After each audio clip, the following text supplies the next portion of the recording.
Sir, my name is Pintu Devnath and I am from Malda, West Bengal. Sir, I am gonna be honest. So I have some question about kafir. Sir, some Muslim men have said, non-Muslim men, that they are kafirs. So मैं इसके बारे में आबिदानिक अर्थ काफिर का जितना तक जानता हूँ, कुफ्र से आया है ये सब. तो सर इसका आबिदानिक अर्थ होता है इस्लाम के गोपनीयता को जो स्वीकार नहीं करता, उसके सत्यता को जो स्वीकार नहीं करता, उसको काफिर कहा जाता है. आप ही के किसी एक चैप्टर में या किसी एक किताब में लिखा हुआ है सर, अगर इस नाम से आपको बचना चाहते हो तो आप इस्लाम कबूल करो या फिर और दूसरा कोई उपाय ढूंढ लो.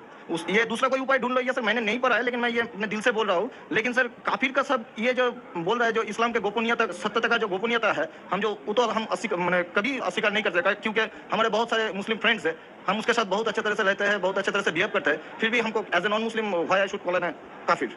This is my simple question sir. भाई साहब का सवाल है कि काफिर किसे कहते हैं. खुद ही काफिर का उसने मानी भी दिया, क्योंकि उन्होंने मेरी कसर सुन चुकी है और मेरी किताब भी पढ़ चुकी है शायद. इसमें कहा है कि काफिर आता है लफ्ज़ कुफ्र से, जिसका मानी है कि इस्लाम की हक्कानियत को झुटलाना. कुफ्र मतलब ना मानना. इन शॉर्ट काफिर मतलब जो इस्लाम की हक्कानियत को नहीं मानता है, जो नॉन मुस्लिम है. तो अब नॉन मुस्लिम है क्या? नॉन मुस्लिम है ना, तो नॉन मुस्लिम काफिर कहेंगे ना. और जो आपने आखिरी बात जो बराबर से नहीं सुना, मैंने ये कहा आप चाहते हैं कि कोई आपको काफिर नहीं बोले. आपको क्या गाली लग रही है? काफिर गाली नहीं ना. काफिर मतलब जो इस्लाम को नहीं मानता.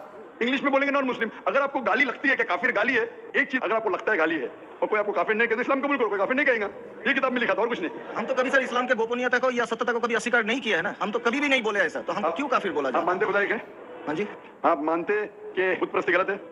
सर बुत परस्ती में मतलब ये समझ नहीं है. मूर्ति पूजा गलत है क्या सही है? मूर्ति पूजा सर हम हिंदू है, अब माँ दुर्गा का जब पूजा होता है, माँ शेरावाली का जब पूजा होता है, आपको लगता है कि आप स्वीकार कर रहे हैं, लेकिन स्वीकार नहीं कर रहे, क्योंकि वेद में भी लिखा है कि खुदा का कोई अक्स नहीं है. मूर्ति पूजा भी गलत है हिंदू मजहबी किताब में. तो आप अगर मूर्ति पूजा करते हैं तो इस्लाम की हकीकत झुठला रहे. आपको लग रहा है कि मैं इस्लाम के खिलाफ नहीं हूँ, लेकिन अगर आप मूर्ति पूजा कर रहे, कुरान में लिखा है मूर्ति पूजा गलत, वेद में लिखा है गलत, तो आप अगर करते हैं तो जो भी आपको काफिर बोलते हैं सही बोला, मतलब आप गैर मुस्लिम है.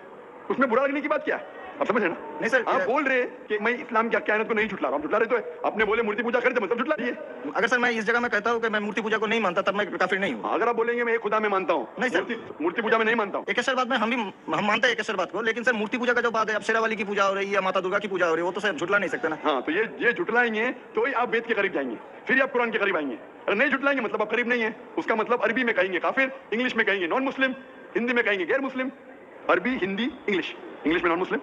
अच्छा sir, one more question for me sir, मैं एक नॉन मुस्लिम होकर क्या सर मक्का हज करने जा सकता हूँ? भाई साहब का सवाल है कि वो नॉन मुस्लिम होकर मक्का हज करने जा सकते. मेरा पहला क्वेश्चन, आप क्यों हज करना चाहते? जब मानते हैं मूर्ति पूजा गलत है. अभी सर मान लिया आपके, आप जब बोल रहे हैं तो सही होगा, मान लिया. हाँ, अच्छा, तो मैं पहला जवाब देता फिर आपके पास आता हूं. मान लिया तो अच्छी बात है. क्यों गैर मुसलमानों को मक्का मदीना जाने की इजाजत नहीं है? क्योंकि हर शहर के कुछ शरायत होते हैं. जैसा कल मैंने कहा था, हिंदुस्तान में कुछ एरिया है जिसे कहते हैं कैंटोनमेंट एरिया. कैंटोनमेंट एरिया मतलब सिर्फ मिलिट्री के लोग जा सकते हैं. Civilians not allowed. Civilian not allowed. आप सुनिए मेरा जवाब. Civilian not allowed. मैं कहूंगा मैं हिंदुस्तानी नागरिक हूं, हिंदुस्तानी नागरिक है चाहिए, कैंटोनमेंट एरिया में अलाउड नहीं है. वो लोग जो अपनी जिंदगी देश को बचाने के लिए लगाए हैं उनको अलाउड है. उसी तरीके से मक्का मदीना हमारा इस्लाम का कैंटोनमेंट एरिया है. वो लोग जो अपनी जिंदगी देने को तैयार है इस्लाम के लिए, वो लोग को अलाउड है, बाकी लोग को अलाउड नहीं है. पहला जवाब. दूसरा जवाब, हर मुल्क में जाने के लिए वीजा की जरूरत है. वीजा. मिसाल सिंगापुर में गया था पहली बार 1986 में. इमिग्रेशन फॉर्म में लिखा था डेथ टू ड्रग ट्रैफिकर. अगर ड्रग आपके पास मिला, कत्ल. मैं नहीं बोल सकता अरे डेथ पेनल्टी खराब है, सिंगापुर में आने का है, रूल को फॉलो करो, वरना सिंगापुर में मत आओ. आप समझे ना? इसी तरीके से हर कंट्री में जाने की शराइत है. अमेरिका जाने के लिए सबसे ज्यादा शराइत है. तुम ये करते, are you a terrorist? Sir जहां पर आपको भी रोका, are you a terrorist? Question है. किसने हाँ लिखा मैं अभी तक जानता नहीं हूँ. किसने हाँ लिखा अभी तक मैं जानता नहीं हूँ. Do you belong to terrorist organisation? अभी तक के मैं नहीं जानता हूँ किसने हाँ लिखा. ये क्यों लिखते पता नहीं मुझे. इसी तरीके से मक्का मदीना जाने के लिए एक अहम शर्त है, सबसे अहम शर्त जो जरूरी है वो ये है कि वो शख्स जो मक्का या मदीना जाना चाहता है वो अपने जबान से कहे ला इलाहा इल्लल्लाह मोहम्मद रसूलुल्लाह, ना कोई माबूद है सिर्फ अल्लाह के और मोहम्मद सल्लल्लाहु अलैहि वसल्लम के पैगंबर है. इसमें अगर आपको यकीन है तो आप जा सकते हैं. नहीं सर, इसमें बहुत एकदम यकीन है, क्योंकि हम जब 4 साल पहले ट्रेनिंग में थे तब हमारा एक दोस्त, मैंने दोस्त का दादा हुआ करता था, बड़े भैया से, उसने हमको सिखाया कभी किसी मस्जिद के सामने से जाओ, अगर तुमको कुछ ना है सिर्फ यही बात बोलो ला इलाहा इल्लल्लाह मोहम्मद रसूलुल्लाह. बोलने के अलावा यकीन करते हैं खुदा एक है. हाँ जी. आपको यकीन है कि बुत परस्ती गलत है, आज से तो यकीन हो गया. ठीक है, आप आज से यकीन हो गया. कल क्या किया वो माफ हो जाता है. आप मुसलमान बन के कल क्या किया माफ हो जाता है. तीसरी चीज, क्या आप मानते मोहम्मद सल्लल्लाहु अलैहि वसल्लम आखिरी पैगंबर है? जी. तो आप मुस्लिम बनना चाहते हैं अभी? ये तो पिताजी और माताजी के ऊपर डिपेंड करेगा. आप बनना चाहते, पिताजी माताजी नहीं, आप बनना चाहते. हम अकेले बन के सर, वो लोग भी तो हमारे इंशाल्लाह आएंगे. वो आएंगे क्या नहीं अल्लाह ताला उनको पूछेगा. पहले आप कबूल करेंगे फिर उनको लेके आएंगे ना. हम तो तहे दिल से आपका बोल रहे हैं कि हम कबूल करना चाहते हैं. खुदा एक है. हम मानते बुत परस्ती गलत है. आप मानते मोहम्मद सल्लल्लाहु अलैहि वसल्लम पैगंबर है. आपको कोई भी जबरदस्ती कर रहा है ये कहने के लिए? नहीं. कोई दबाव नहीं. कोई भी आपको रिश्वत दे रहा है? नहीं. आप अपने दिल से करना चाहते हैं? तहे दिल से. उसके बाद जिसको भी आप कहने का आप कह सकते हैं. तो अरबी में पैगाम दोहराएंगे? Why not. अशहदु अशहदु अल्लाह अल्लाह इलाहा इलाहा इल्लल्लाह इल्लल्लाह व अशहदु व अशहदु अन्ना अन्ना मुहम्मदन मुहम्मदन अब्दुहु अब्दुहु व रसूलुहु। रसूलुहु। मैं शहादत देता हूँ कि अल्लाह अल्लाह के अलावा अलावा कोई माबूद नहीं कोई माबूद नहीं और मोहम्मद मोहम्मद सल्लल्लाहु अलैहि वसल्लम उसके पैगंबर और बंदे हैं। माशाल्लाह मुसलमान हो चुके। अभी मैं दुआ किया इंशाल्लाह अल्लाह ताला को और हिदायत दे, आपको सबसे बेहतरीन जिंदगी दे इस दुनिया में और आखिरत में भी। और मेरी आपसे इल्तिजा है कि ये पैगाम आप अपने वालिदैन के पास भी लेके जाइए, क्योंकि आपका फर्ज है कि आप उनको हक्कानियत बताएं। सर और इंशाल्लाह आपको अगर जाने का है मक्का, अभी आपको पासपोर्ट में चेंज करने पड़ेगा और इंशाल्लाह मक्का आप जा सकते हैं। इंशाल्लाह आपको मुश्किल है तो मुझे कहिए, मैं इंशाल्लाह आपको मक्का लेके जाऊंगा।